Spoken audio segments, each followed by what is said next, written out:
This morning, don't kill the dream. That's the goal of a new safety campaign in the Valley. You may have seen these billboards popping up around town, and they're meant to spotlight the impacts of driving impaired.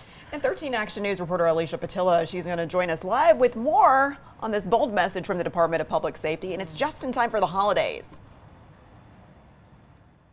That's right. Good morning, Dana and Carla. It's a pretty bold statement. Take a look right here on Don't Drive Impaired, Don't Kill a Dream. And we have it up right here on this easel because the billboard that displays right here on the I-15 and Sunset is on a rotating basis. Now, very bold words. Again, this is a new campaign to get people's attention to impaired driving here in the Valley. The Department of Public Safety Zero Fatalities program calling it an epidemic that must be stopped. Now, I'm joined here with Andrew Bennett from the department. Good morning. Good morning. How are you? Right. I'm great. Thank you. It's so cold. I'm trying to concentrate. All right. So don't drive impaired. Don't kill a dream. Tell me what the meaning behind that is. Absolutely. Unfortunately, we continue to see fatalities involving impaired drivemen on our roadways, and we needed to change the narrative and make it a little bit more emotional. So with these campaigns, we have these big life messages and these big life, dreams that everybody aspires to. We're trying to get that across that when, someone's killed in a car crash, so does their dream. So it could be when someone tries to, tonight was the night I was going to marry her. Tonight was the night that I, wanted to take this big trip. That all can come to an end because someone continues to drive impaired.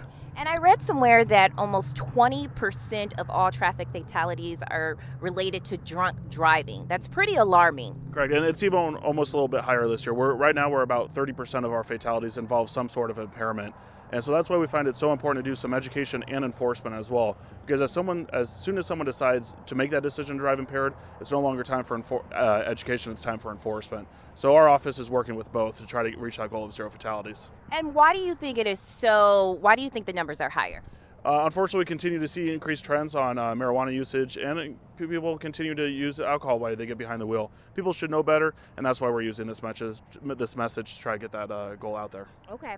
We'll be out here all morning showing you signs just like this and the ones that are displayed up top on a rotating basis all morning, and we'll have more about this message. Dana and Carla, back to you. All right, yeah, thanks for the information. A lot of times we see those billboards and we go, what's this about? But now we know, and hopefully when people see those, there'll be a reminder. I forget about the marijuana usage. Oh yeah, we did a story recently just about that. There's, it appears to be some correlation between the states that have legalized the recreational marijuana and the increase in some of these traffic fatalities, which is unfortunate. Yeah, very.